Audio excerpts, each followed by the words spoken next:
Hey everybody, this is Patel here from Mailshake.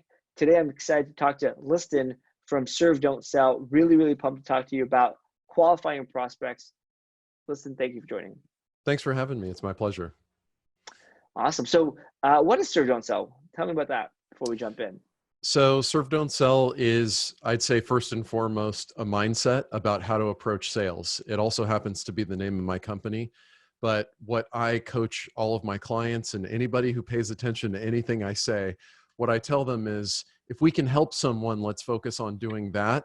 And if we do it in a methodical way, we can also sell something, but we shouldn't really be selling something to people we can't actually help. So it all starts from that mindset, and then everything else becomes a whole lot easier. Love it. Yeah, when you start with the serving part, it really just, sale kind of just happens, right? I wouldn't quite go that far, but yes, it becomes a lot easier. Mm-hmm. Fair enough. I'll take that. Becomes a lot easier. So let's jump into it. What's really the goal of qualifying a prospect? Like, why should people care about that? Well, the goal of qualifying a prospect is to make sure that we're spending time with people we can actually help, and that the people who we can actually help are spending time with us. So if I'm qualifying people properly, kind of a prerequisite for that, requirement is I understand who my perfect fit client is. I call them PFCs, right? So if I understand who my PFC is, I can more quickly qualify a prospect. But if I don't know who my perfect fit client is, I'll start asking questions around things like budget, right? Which is sort of the lazy man's way of qualifying a prospect.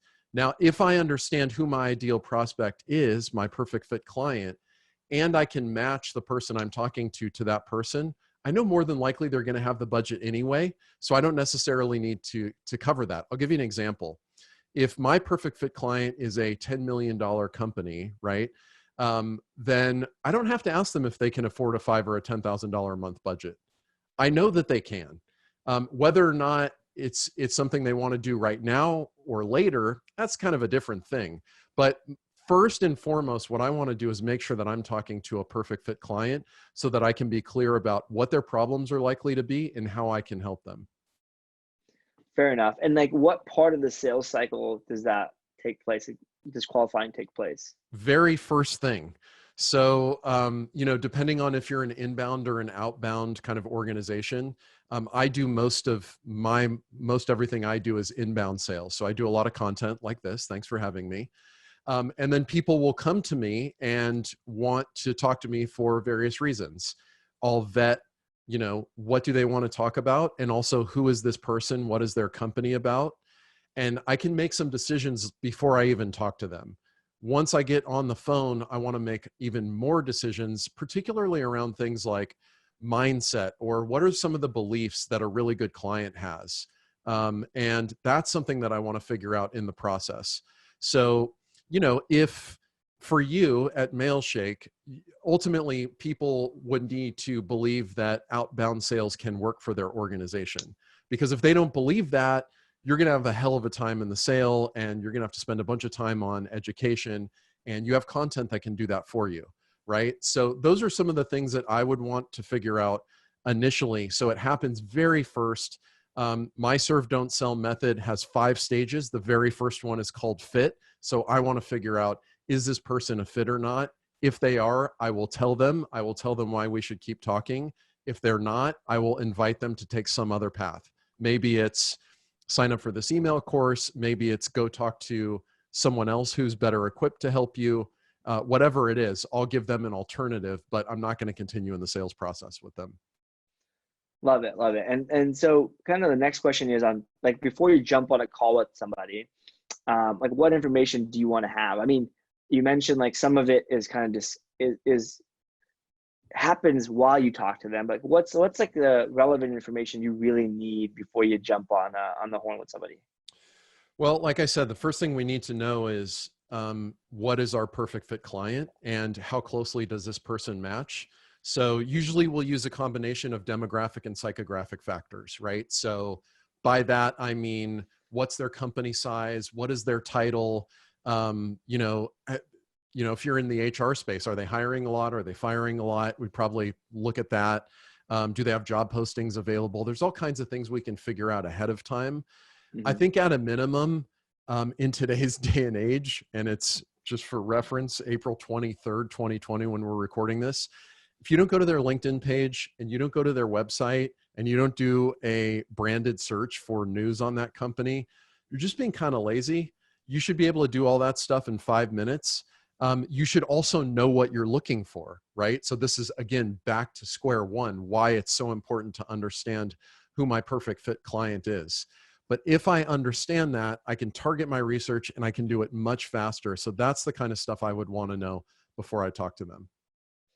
Yeah, fair enough. Yeah, I think some of this stuff, if you use any modern day CRM, it's kind of at your fingertips as well, right? Like, Hmm. you should be able to see their company, you should be able to see their LinkedIn, and it's almost like a few clicks, right? Like that's not even like minutes or hours of your time. It's like clicking the freaking button before you do it. And even personally, I try to do that like maybe 5 minutes before the call, like right before I jump on the call. I just have it all fresh in my head so I can potentially reference some of this stuff too, or call back on that. Um, so going to another step, I know there's a lot of frameworks out there. I know there's like BANT, NOTE, CHAMP. I honestly forgot what they meant, what Hmm. they stand for at this point.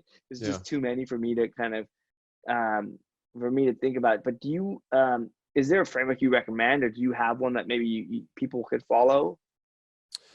Yeah. So typically what I recommend is, again, back to the PFC, right? We're going to create a profile for who our ideal client is. Hmm. Depending on your business, you may have multiple profiles. So you're going to have to match an individual to the profile that best fits them.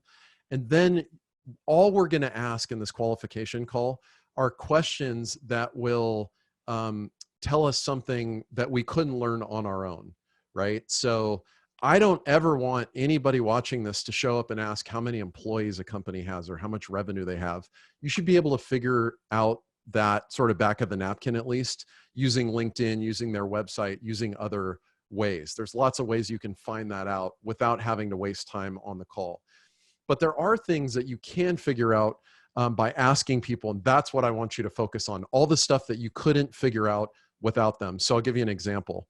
I have an accounting firm client, and one of the things that we find with their clients that sort of represent the cream of the crop, their absolute best clients, is that they already have some sort of accounting system in place and they're not just using a spreadsheet, right?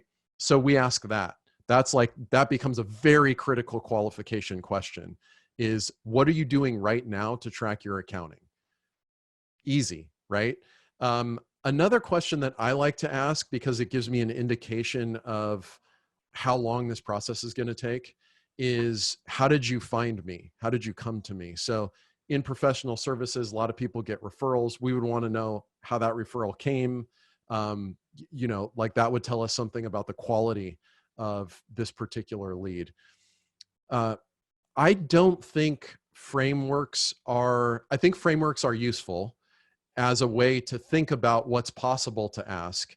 But I think for any individual company, the right way to go about this is to just look at who are the people that you knock it out of the park for and are over the moon happy about the work you do with them, and then figure out what questions do you need to ask to figure out how close any individual might match up to that. So BANT stands for budget, authority, need, timeline. Well, that was the old days. That process was written in the 50s by IBM.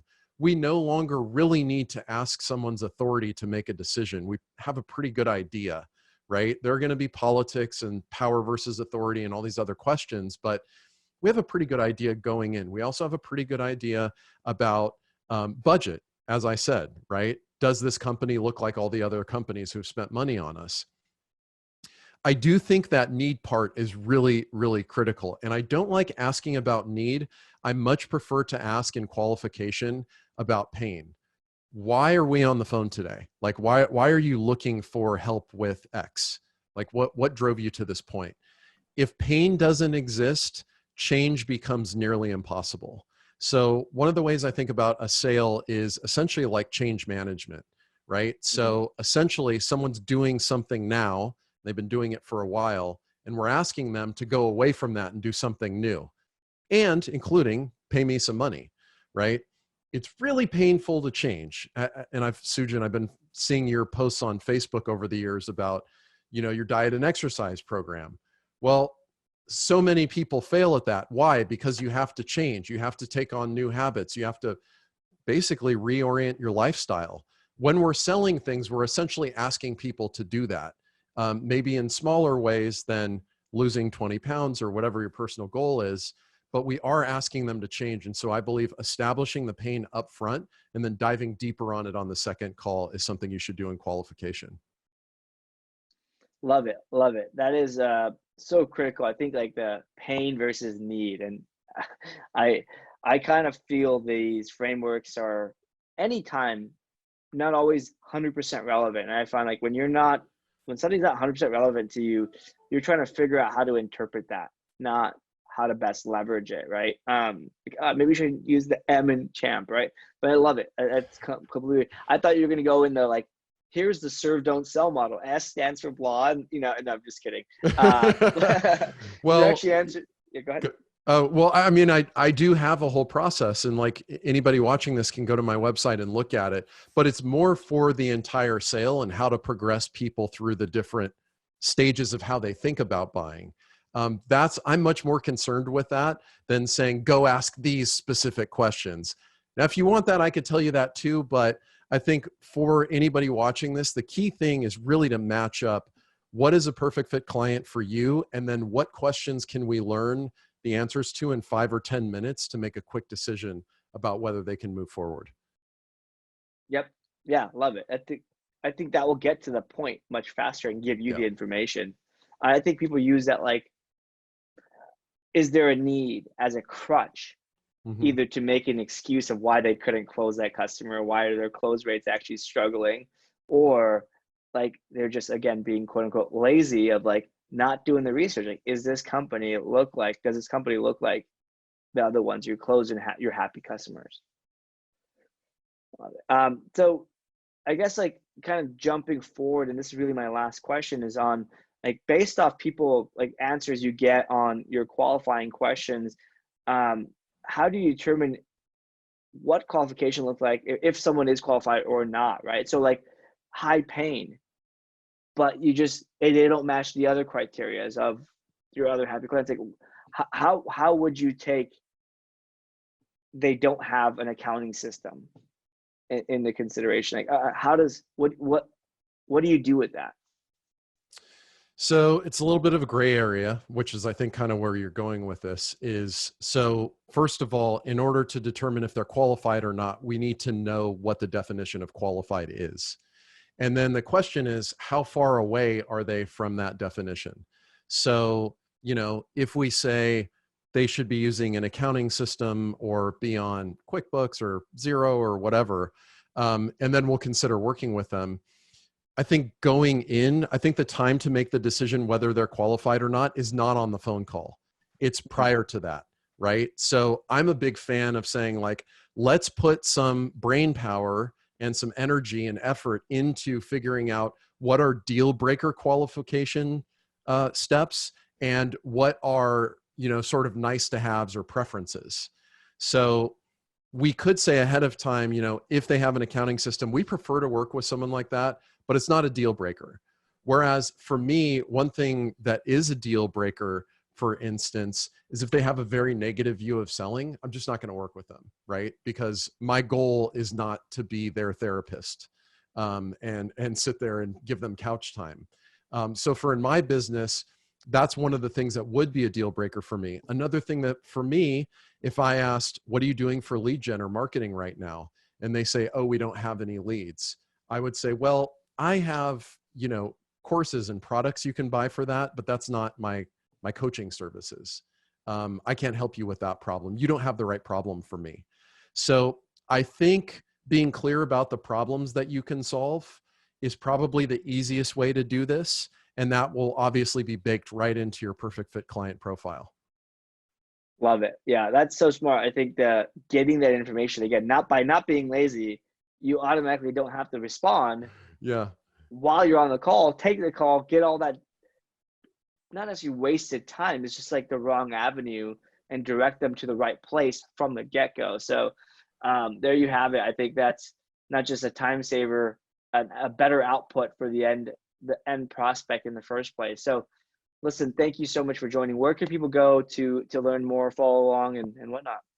So two things, go to servedon'tsell.com. You can learn my full method there if you want more detail on this. I have my entire sales process. Also, I have a sales podcast. It's called Modern Sales. All you have to do is type in Modern Sales and it'll come up wherever you listen to your podcasts. Love it. Thanks, Liston. Have a good one. Thank you.